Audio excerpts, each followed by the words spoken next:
الحمد لله وكفى وسلام على حبيبه المصطفى أما بعد فأعوذ بالله من الشيطان الرجيم بسم الله الرحمن الرحيم ومن أظلم ممن منع مساجد الله أن يذكر فيها اسمه وسعى في خرابها صدق الله مولانا العظیم۔ بارگاہ رسالت میں آپ صلی اللہ علیہ وسلم میں درود پاک کا ہدیہ پیش کریں۔ اللہم صلی علی سیدنا و مولانا محمد معدن الجود والکرم وآلہ واصحابہ الکرام وابنہ الکریم وبارک وسلم صلاة دائمة سرمدا ابدا۔ اللہ عز و جل قرآن عظیم میں ارشاد فرماتا ہے، اس سے بڑا ظالم کون جو اللہ کی مسجدوں میں اللہ کا ذکر کرنے سے روکتا ہے، وہ سب سے بڑا ظالم ہے۔ ومن اظلم ممن منع مساجد اللہ، اللہ کی مسجدیں، اللہ کا گھر اس کے ذکر پاک کے لیے ہوتی ہیں، اس کی عبادت کے لیے ہوتی ہیں، اور جو اللہ تبارک و تعالیٰ کے ذکر سے اور اس کی عبادت سے روکے، اللہ قرآن میں فرماتا ہے وہ سب سے بڑا ظالم ہے۔ میرے عزیزو، تاریخ اگر دیکھتے ہیں ہم تو ہر زمانے میں معرکہ حق و باطل ہوتا رہا ہے۔ باطل طاقتیں ہمیشہ یہ چاہتی ہیں کہ اللہ کے ذکر کو روکیں، کیونکہ طاغوت شیطان جس کا ذکر قرآن میں ہے وہ ہمیشہ سے یہ چاہتا رہا ہے کہ اللہ کا ذکر کرنے والوں کو روک دیا جائے، کیونکہ اس نے اللہ تبارک و تعالیٰ سے یہ وعدہ کیا، چیلنج کیا تھا، لَأَقْعُدَنَّ لَهُمْ صِرَاطَكَ الْمُسْتَقِيمِ، اے رب میں تیرے سیدھے راستے پر بیٹھ جاؤں گا، ثُمَّ لَآتِيَنَّهُمْ مِنْ بَيْنِ أَيْدِيهِمْ وَمِنْ خَلْفِهِمْ وَعَنْ أَيْمَانِهِمْ وَشِمَائِلِهِمْ، اور میں اس سیدھے راستے پر جو بھی گزرے گا اس کو کبھی سامنے سے آ کر بہکاؤں گا، کبھی پیچھے سے آ کر بہکاؤں گا، کبھی دائیں سے کبھی بائیں سے۔ اور اللہ تبارک و تعالیٰ سے شیطان مردود یہ کہتا ہے، وَلَا تَجِدُ أَكْثَرَهُمْ شَاكِرِينَ، تو تیرے بندوں میں شکر گزار بندے نہیں پائے گا۔ مطلب یہ ہے کہ ابلیس لعین مسلسل یہ کوشش میں ہے کہ اللہ تبارک و تعالیٰ کے بندوں کو اس کے ذکر سے دور کرے، اس کے شکر سے دور کرے۔ آج بھی وہ کیفیت ہم دیکھتے ہیں کہ سب سے زیادہ اللہ کے ذکر سے روکنے کے لیے جو شیطانی طاقتیں کوشش کر رہی ہیں، مگر میرے عزیزو یہ تمہارا امتحان ہے، تمہارا امتحان ایسا کہ کبھی یہ مت سمجھنا کہ تم خالی ہو، کیونکہ قرآن پاک اللہ تبارک و تعالیٰ 21ویں پارے میں فرماتا ہے، احسب الناس ان یترکوا ان یقولوا آمنا وہم لا یفتنون، کیا لوگ یہ گمان کر کے بیٹھے ہیں کہ وہ ایمان لے آئے تو ہم ان کو آزمائیں گے نہیں، یا ان کو چھوڑ دیا جائے گا؟ جو ایمان لایا ہوا بندہ ہے وہ آزمایا جائے گا۔ ایمان اگر تمہارے پاس ہے تو تمہیں امتحان سے بھی گزرنا ہی ہوگا۔ یہ ایمان کسی حلوہ پراٹھے کا نام نہیں ہے، کھا کر کے مست نیند سو جائے، پھر اسے اس دار فانی میں، اس دنیا میں امتحانات سے گزار کر کے اپنے ایمان کی کسوٹی کو دکھانا ہوگا۔ اسی لیے قرآن یہ بھی کہتا ہے کہ تمہیں کیسے کیسے آزمایا جائے گا، وَلَنَبْلُوَنَّكُمْ بِشَيْءٍ مِّنَ الْخَوْفِ وَالْجُوعِ وَنَقْصٍ مِّنَ الْأَمْوَالِ وَالْأَنفُسِ وَالثَّمَرَاتِ، ہم تمہیں آزمائیں گے کبھی بھوک سے، کھانے کی قلت سے، اور کبھی خوف سے، ڈر آئے گا تمہارے پاس، اور پھر اللہ تعالیٰ فرماتا ہے کبھی مال و دولت کی کمی سے، وَنَقْصٍ مِّنَ الْأَمْوَالِ وَالْأَنفُسِ، کبھی لوگوں کی جان چلی گئی ہو، کثرت سے تمہارے عزیز مر گئے، یہ بھی آزمائش ہے، اور پھلوں کی کمی۔ اللہ تعالیٰ فرماتا ہے یہ 5 چیزیں ہیں جو تمہاری زندگی میں آئیں گی اور تمہیں آزمایا جائے گا، اور ان کمیوں کے وقت تمہارا ایمان دیکھا جائے گا، تم کیا کہتے ہو۔ اور اللہ تعالیٰ فرماتا ہے جب کبھی تمہیں بھوک سے آزمایا جائے، خوف سے، ڈر سے آزمایا جائے، اور مال کی کمی سے آزمایا جائے، امتحان لیا جائے، تو اس وقت جو بندہ یہ کہتا ہے اللہ فرماتا ہے انا للہ و انا الیہ راجعون. اللہ تعالیٰ فرماتا ہے ان لوگوں کو یہ بشارت ہے، ان صبر کرنے والوں کو یہ بشارت ہے کہ جب ان پر مصیبت آتی ہے تو یہ کہتے ہیں ہم اللہ ہی کے ہیں اور اللہ ہی کی طرف لوٹنے والے ہیں. یہ مصیبت کے وقت یہ جو 5 چیزوں سے آزمایا گیا ہے، ان آزمائش کے دور پر جو بندہ اللہ تبارک و تعالیٰ کی اس عطا پر راضی رہتا ہے وہ صبر کے ساتھ نکل گیا ہے. آج کے دور میں بھی میرے عزیزو بے شمار جانیں ہماری درمیان سے جا رہی ہیں. آپ کو اندازہ ہے موت اتنی عام ہو گئی ہے، اتنی عام ہو گئی ہے کہ اب لوگوں کو موت پر کوئی افسوس بھی نہیں ہوتا. ہر دن خبریں موت کی سرخیاں چھاپتی ہیں. 100-200 کی موت کوئی معنی نہیں رکھتی. آج فلسطین کے نہتے بچوں میں تقریباً 45,000 لوگ سال بھر میں مر گئے. 45,000 کوئی تعداد ہوتی ہے کہ نہیں ہوتی؟ اتنی بڑی جانوں کا جو نقصان ہے یہ آزمائش ہے.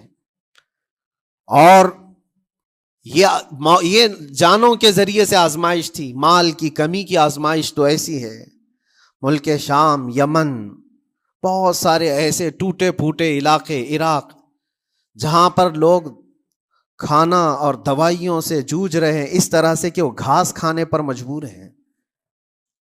بہت سارے ایسے علاقے جہاں پر چھوٹے بچے پھینکے ہوئے کچرے میں سے دانے چن کر کے کھا لیا کرتے ہیں. وہ اپنے پیٹ کی اس آگ کو بجھانے کے لیے دانے دانے کے لیے ترس رہے ہیں. یہ بھوک کی آزمائش ہے، مال کی کمی کی آزمائش ہے، جانوں کی آزمائش ہے.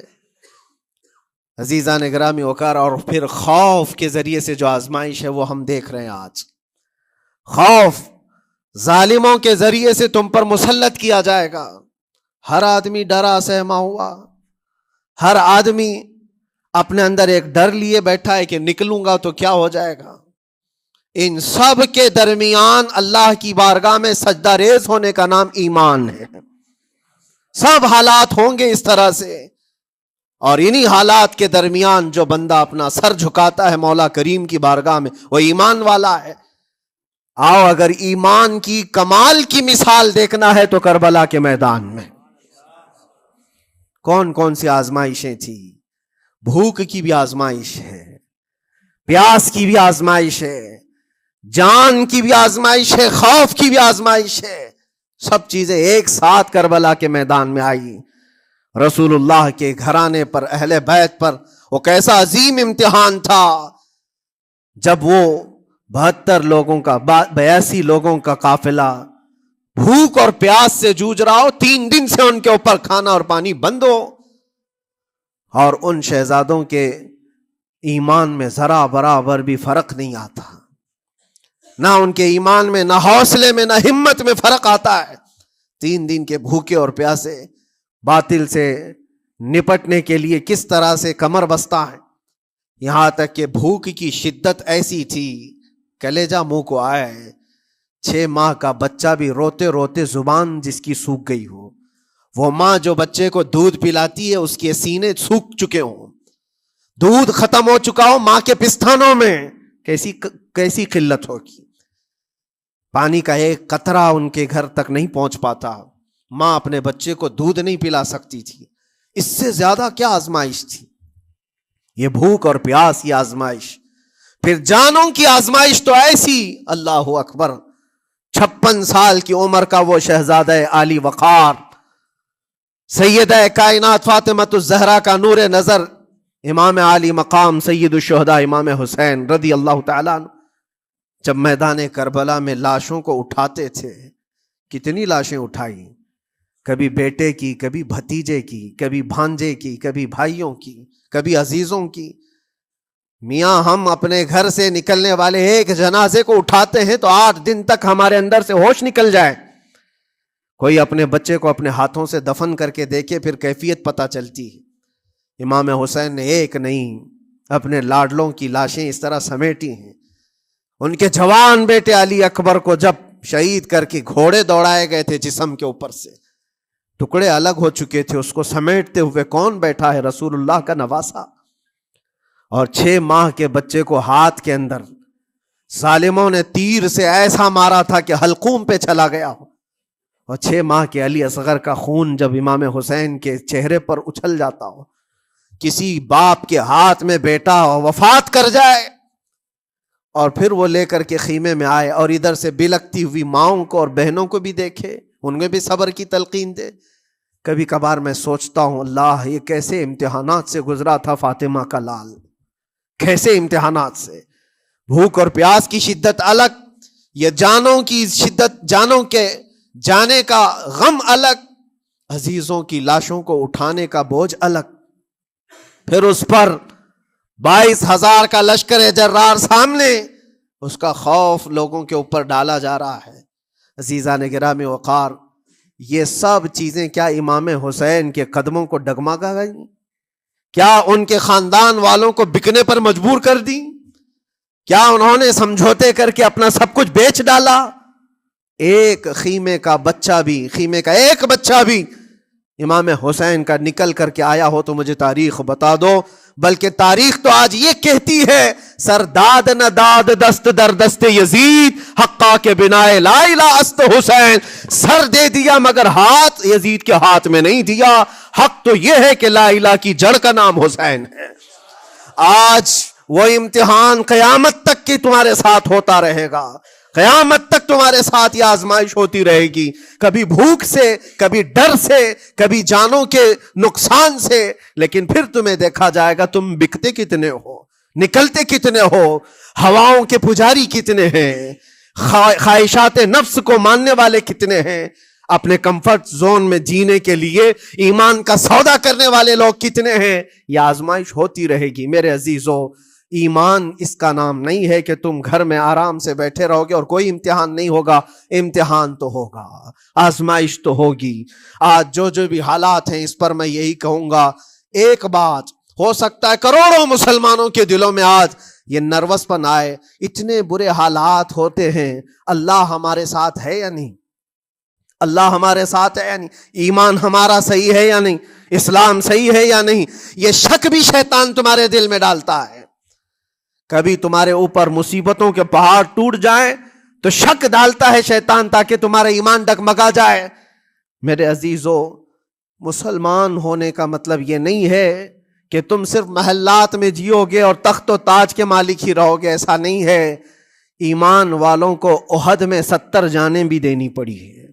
بدر میں ان کے ساتھ جو معاملات ہوئے ہیں، فتح اگرچہ بدر میں ہوئی لیکن جنگ احد کا اگر منظر دیکھو گے، اللہ اکبر. وہ رسول پاک صلی اللہ تعالی علیہ وسلم کے شہدائی صحابہ جب احد کے میدان میں کھڑے تھے، 70 صحابہ کی ایسے جانیں گئی ہیں. اگر میں تفصیل بتاؤں تو بہت لمبا وقت ہوگا. ایک صحابی ہیں حضرت انس بن نزیر، پورے جسم میں ایک انگلی کے علاوہ کچھ نہیں ملا، کچھ نہیں ملا. شہادت کی ایک انگلی سے ان کو پہچانا گیا. حضرت سعد بن ربیع، یہ ایسے صحابی ہیں جن کا پیٹ پورا پھاڑ دیا گیا تھا اور 12 نیزے مارے گئے تھے. وہ سید الشہداء امیر حمزہ بھی تو اسی احد کے میدان میں شہید ہوئے، جن کو بھالے سے مارا گیا اور چیر کر کے ان کا کلیجہ چبایا گیا تھا. عبداللہ بن جہش اسی میدان میں انتقال کیے ہیں، جن کے جسم کے 80 ٹکڑے کر دیے گئے تھے اور ہر ٹکڑے کا ہار بنا کر ظالموں نے پہنا تھا، ہار بنا لیا تھا جسموں کے. یہ سارے منظر احد کے میدان میں ہوئے. اور کون سے ایمان والے؟ وہ رسول اللہ کی اقتداء میں نماز پڑھنے والے، حضور پاک کے چہرے انور کو دیکھنے والے. جب ان کے ساتھ یہ آزمائشیں ہو سکتی ہیں تو ہم کون سی گاجر مولی ہیں؟ ہمارے ساتھ بھی آزمائشیں ہوں گی. جس کا جیسا ایمان ہوگا ویسا وہ امتحان بھی دے گا، اسی امتحان سے وہ گزارا جائے گا. مگر میں آج کروڑوں مسلمانوں کے دلوں کے بارے میں یہ بات کہنا چاہتا ہوں کہ اگر نروس پن ہے کہ یہ حالات ایسے کیوں ہیں، حالات ہر زمانے میں ہوتے رہیں گے. ستیزہ کار رہا ہے ازل سے تا امروز، شرار ابو لہبی سے چراغ مصطفی. ہماری تاریخ ہے، یہ تاریخ ہے میرے عزیزو. اللہ تعالیٰ قرآن میں فرماتا ہے تِلْكَ الْأَيَّامُ نُدَاوِلُهَا بَيْنَ النَّاسِ. یہ دن ہیں جو ہم لوگوں کے درمیان پلٹتے رہتے ہیں. کبھی تم بادشاہ بنو گے، کبھی فقیر بن جاؤ گے. اور آج جو تخت پر ہیں ہو سکتا ہے وہ کل ڈگر ڈگر گھوم رہے ہوں. آج جن کو طاقت کا نشہ ہے، ہو سکتا ہے وہ بھیک مانگنے پر بھی مجبور ہو جائے. لیکن ایک بات یاد رکھنا، نروس پن اپنے دل میں آنے نہ پائے. ان حالات سے دیکھ کر کے گھبرا نہ جانا. ایمان تمہارا سچا ہے، اللہ کل بھی تمہارے ساتھ، آج بھی تمہارے ساتھ. بس تمہاری عبادت میں فرق آنے نہ پائے، تمہارے سجدوں میں کمی ہونے نہ پائے، تمہارے ایمان میں تزلزل آنے نہ پائے. اللہ ایک ہے تو ایک ہے، اللہ سچا ہے تو سچا ہے. میں نے اللہ کو نہیں دیکھا لیکن اللہ پر ایمان ضرور ہے. یہ یقین اور یہ عقیدہ تمہارا مضبوط رہے. ہاں ہمیں معلوم ہے، کچھ لوگ ہم سے پوچھتے بھی ہیں، اللہ تبارک و تعالیٰ پوری کائنات کا مالک، جس نے ہر چیز پیدا کیا اور اس کی عبادت کرنے والے ہو آپ، لیکن پھر اسی اللہ رب العزت کی یہ مسجدیں کیوں ڈھائی گئی؟ کیوں مسجدوں کو ختم کیا جا رہا ہے؟ اللہ کے ذکر کو روکنے کے لیے طاقتیں پوری مسجدوں کو ڈھانے کی کیوں بات کرتی ہیں؟ پھر اللہ کچھ کیوں نہیں فرماتا؟ میرے عزیزو، یہ کائنات ہے جس کو اللہ نے اسباب پر بنا کر بھیجا ہے اور تمہیں عمل کے لیے بھیجا گیا ہے. تمہارا عمل دیکھنا ہے، تم کتنے پابند ہو، تم کتنے اپنی حفاظت کرتے ہو، تمہارے ایمان کی، تمہاری عبادتوں کی، تمہاری مسجدوں کی. تم مسجدیں خالی کر کے گھوم رہے ہو، فجر کی نماز میں اپنے گھروں پر سوئے ہو، اور پھر اللہ کے گھروں کی حفاظت کی بات کر رہے ہو کہ مسجدیں ڈھائی جا رہی ہیں، مسجدوں پر آکرمن ہوتا ہے. یہ ساری باتیں کیوں؟ تم جب ان صفوں کو خالی کر دو گے، یہ مسجدیں چیخ چیخ کر پکارتی ہیں اللہ کی بارگاہ میں. پل بھر میں بنا لی، شب بھر میں بنا لی مسجد تو ایمان کی حرارت والوں نے. من اپنا پرانا پاپی تھا، بچپن سے نمازی بن نہ سکے. مسجدیں بڑی بڑی شاندار بنا لینا اور اس کو آباد نہ کرنا، یہ بھی تو ظلم ہے.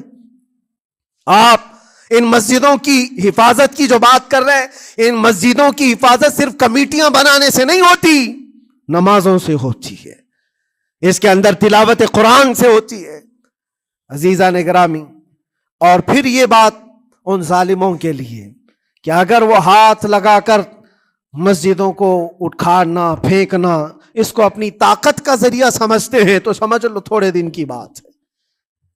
اگر اسی کا نام طاقت ہے کہ عبادت گاہوں کو مسمار کر کے طاقت کے تخت کو بٹھایا جائے، تو یاد رکھنا بڑھتے بڑھتے بڑھتے تمہارا نشہ کہیں تمہیں فرعون نہ بنا دے. اور اگر فرعون بن گئے تو انتظار کرو، اللہ تعالیٰ بڑے بڑے فرعونوں کو صرف پانی سے ہلاک کرتا ہے. بہت بڑے بڑے نمرودوں کو اللہ تعالیٰ مچھر سے ہلاک کرتا ہے. وہ ابرہہ بھی تو آیا تھا جو کعبہ ڈھانے کے لیے آیا تھا، ہاتھیوں کا لشکر لے کر آیا تھا، جس کا ذکر قرآن پاک میں الم تر کیف فعل ربک باصحاب الفیل. اے محبوب، کیا آپ نے نہیں دیکھا ہاتھی والوں کے ساتھ اللہ نے کیا معاملہ کیا؟ پورا ہاتھیوں کی فوج لے کر آیا تھا کعبے کو ڈھانے کے لیے. ہوا کیا؟ کعبہ کو ڈھانے کے لیے اتنی خطرناک فوج تھی اور مکہ والوں میں لڑنے کی اتنی طاقت نہیں تھی. اللہ کریم نے ابابیل چڑیوں کی ایک فوج کو بھیجا. ہاتھی کہاں اور چڑیا کہاں؟ کوئی مقابلہ ہوتا ہے؟ کوئی مقابلہ ہے؟ تصور میں نہیں آتا. لیکن رب تبارک و تعالیٰ کا ایک دستور ہے، بڑی بڑی طاقتوں کو چھوٹی طاقتوں سے ہلاک کرتا ہے. چھوٹی چھوٹی سی چڑیاں ہیں، ایک ہاتھ میں تمہارے آ جائے، ایک چونچ میں اور دو پاؤں میں کنکریاں لے کر آتی تھی، اوپر سے صرف وہ کنکریاں گراتی، ہاتھیوں کے پیٹ پھٹ جاتے اور آگ لگ جاتی تھی. اللہ تبارک و تعالیٰ کی طاقت کا یہ مشاہدہ، قوت کا ایک ہلکا سا اظہار جو مکہ کی ان وادیوں میں ہوا منا، اور اللہ تعالیٰ فرماتا ہے فَجَعَلَهُمْ كَعَصْفٍ مَأْكُولٍ. اللہ نے ان کو ایسا کر دیا جیسے کھائی ہوئی مرغی ہوتی ہے، نوچ نوچ کر کے کھا کر چھوڑی ہوئی مرغی ہو. پوری فوج کی حالت ایسی ہو گئی تھی. کعبہ مکرمہ کو ڈھانے کے لیے آئے، تب اللہ تبارک و تعالی ظالموں کو کس طرح سے نیست و نابود فرمایا. ہمیں یقین ہے میرے عزیزوں، اللہ تبارک و تعالی وہ ابابیل بھیجنے والا مولا آج بھی زندہ اور ہمیشہ زندہ رہے گا. وہ حی اور قیوم ہے، ہمیشہ سے زندہ ہے اور ہمیشہ زندہ رہے گا. لیکن تمہارا امتحان ہوتا رہے گا، تمہارا امتحان ہوتا رہے گا. اللہ کے نبی صلی اللہ تعالی علیہ وسلم کے لیے مدد آئی ہے تو اس کا مطلب یہ نہیں ہے کہ وہ صرف بیٹھ کر کے مدینے میں دعائیں کرتے تھے، نہیں، عمل کے میدان میں اترے بھی ہیں۔ صحابہ نے بھوک اور پیاس برداشت کی ہے، کتنے کتنے دنوں تک وہ ایک کھجور پر پورا دن گزارتے تھے، پیوند لگے کپڑے۔ حضرت ابو ہریرہ فرماتے ہیں ہم تو ایک جنگ سے ایسے واپس آئے تھے کہ ہمارے پاؤں کے پورے ناخن اکھڑ گئے تھے، پاؤں کے ناخن اکھڑ گئے۔ خندق کے میدان میں خود نبی پاک صلی اللہ علیہ وسلم اپنے ہاتھوں سے خندق کھودتے رہے، اور پیٹ پر پتھر باندھنا، یہ سب مشقتیں، اسٹرگل کیا ہے۔ پھر اللہ سے یہ دعا کیا، مولا تو اپنی مدد بھیجتے، تو اپنے رحم و کرم کی بارشیں برسا، اور ہم یہاں مست کھا پی کر کے پھر دعا کرتے ہیں مدد آ جائے۔ تم نے محنت کون سی کی، کون سی مشقت کی؟ میرے عزیزو، اگر محنت و مشقت میدان میں اتر کر کرنے کا موقع نہیں ہے تو عبادتیں تو کرو اپنی پوری، اپنی نمازیں تو کمپلیٹ کر لو، اور اللہ کو راضی کرو۔ اپنے گناہوں سے اگر وہ غضبناک ہے تو توبہ کرو۔ اور جاتے جاتے یہ بات بھی میں عرض کروں گا کہ آج جن لوگوں کو ایسا لگتا ہے کہ یہ کھیل تماشا ہے، ایک بات یاد رکھنا، کسی مسجد کے ختم ہو جانے سے یا مومن کے کسی کے ہار جانے سے ایمان کبھی ہارتا نہیں ہے، ایمان ہمیشہ جیتتا ہے۔ تھوڑی دیر کی تکلیف تو مومن کو ہو سکتی ہے، لیکن اس کے ساتھ ایمان ہے تو ہمیشہ سر بلند ہے۔ اس سے بڑی کوئی کامیابی کیا ہے؟ ہم نے دیکھا ہے کربلا کی تاریخ میں جیتا کون ہے؟ دنیا کی نظر میں، اس وقت کی میڈیا کی نظر میں، اس وقت کے جو کتے ہوں گے ان کی نظر میں یزید جیتا ہوگا، لیکن قیامت تک ہر مومن کہتا ہے بادشاہ است حسین، بادشاہ است حسین۔ ایمان کی جیت ہمیشہ ہے، اگرچہ وہ ٹکڑوں میں بدل جائے، اگرچہ وہ 1000 ٹکڑوں میں ہو جائے۔ آج بھی پھریرا لہرا رہا ہے تو حسین اعظم کا لہرا رہا ہے۔ اسی لیے یاد رکھو، صرف تخت پہ چڑھ کر بیٹھنے کا نام جیت نہیں ہے۔ ابھی الیکشن بھی گزرا، کچھ لوگ نروس ہوں گے کہ ہم ہار گئے۔ اگر وہ ایمان والے ہیں، سچے ایمان والے ہیں، تو انہیں یاد رکھنا چاہیے جیت اور ہار صرف تخت حاصل کرنے کا نام نہیں ہے، دلوں پر حکومت کرنے کا نام جیت ہے۔ اور آج 800 سال گزر گئے، ہند الولی سلطان الاولیاء غریب نواز کی حکومت ہم سب پر قائم ہے۔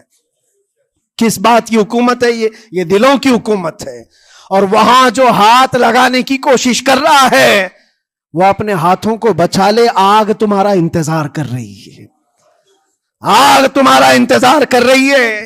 اس لیے کہ اللہ فرماتا ہے من عادی لی ولیا فقد آذنتہ بالحرب، جس نے میرے ولی سے دشمنی کی میں اس کو اپنے ساتھ جنگ کا اعلان کرتا ہوں۔ اور اب تعالیٰ سے جنگ کرنے کے لیے تیار ہو؟ اللہ کے ولی سے مقابلہ کرنا چاہتے ہو؟ اللہ کے ولی کو چھونا چاہتے ہو؟ رب تعالیٰ فرماتا ہے جو اللہ کے ولی سے دشمنی کرتا ہے اسے میں اپنے ساتھ جنگ کا اعلان کرتا ہوں۔ ہے کسی کی ہمت و طاقت اللہ سے جنگ کرنے کی؟ تو جو یہ چاہتے ہیں کیڑے مکڑوں کی موت مرو گے، اس سے بھی خطرناک ذلیل ہو کر مر جاؤ گے۔ اجمیر معلیٰ یہ صرف اور صرف ایک دھرتی کا نام نہیں ہے، اللہ کے ولی کی آباد کی ہوئی مقدس زمین ہے۔ اور ہم سنیوں کی آستھا ایسے ہے، امام اہل سنت فاضل بریلوی اعلیٰ حضرت فرماتے ہیں دنیا بھر میں جہاں دعائیں قبول ہوتی ہیں ان جگہوں میں سے ایک جگہ کا نام اجمیر معلیٰ ہے، جہاں اللہ تعالیٰ دعائیں قبول فرماتا ہے۔ ہم اپنی آستھا ہی نہیں رکھتے میرے عزیزو، اپنی جان بھی حاضر ہے غریب نواز کے قدموں کے لیے۔ اس لیے میں کہنا چاہتا ہوں سرکار غریب نواز رضی اللہ تعالیٰ عنہ کے رکشک، یہ لوگ اگر یہ سمجھتے ہیں کہ مسلمان بکھر گئے ہیں، ٹوٹے ہیں، بکھرے ہیں، ان کے پاس کوئی طاقت نہیں، کوئی سیاست نہیں، اور ہم جس کو چاہیں آکرمن کر کے ختم کر دیں، ہو سکتا ہے ہم سب کو مار ڈالو تمہاری طاقت کے ذریعے، لیکن وہ غریب نواز ہے۔ اپنے باپ داداؤں کی تاریخ یاد رکھنا، پوچھنا، جو غریب نواز کو اٹھانے کی کوشش کیا اٹھ گئے ہیں، اور وہ دھرتی پہ آج بھی آباد ہے۔ انشاءاللہ قیامت تک اجمیر معلیٰ چمکتا رہے گا۔ سرکار غریب نواز رضی اللہ تعالیٰ عنہ کے آستانے سے جو فیض بٹتا ہے اپنے اور غیر سب وہاں سے فائدہ اٹھاتے ہیں، سب لوگوں کو برابر فائدہ اٹھایا جاتا ہے۔ اسی لیے میرے عزیزو، یہ آزمائشوں کے دور میں میری صرف ایک ہی گزارش ہے، اپنا ایمان مضبوط کرو، اپنا ایمان مضبوط کرو۔ جیسی بھی مصیبتیں آئیں، طاقتیں آئیں، تمہارا سجدے سے سر دور نہ ہونے پائے، اللہ سے غفلت ہونے نہ پائے، تمہارے ذکر و اذکار میں کمی ہونے نہ پائے، مسجدوں سے دور بھاگنے کی کوشش نہ کرو، واپس آ جاؤ، اللہ کی رحمت قریب ہے۔ قرآن میں اللہ فرماتا ہے الا ان نصر اللہ قریب، آگاہ ہو جاؤ، بے شک اللہ کی مدد بہت قریب ہے۔ وآخر دعوانا الحمد للہ رب العالمین۔ السلام۔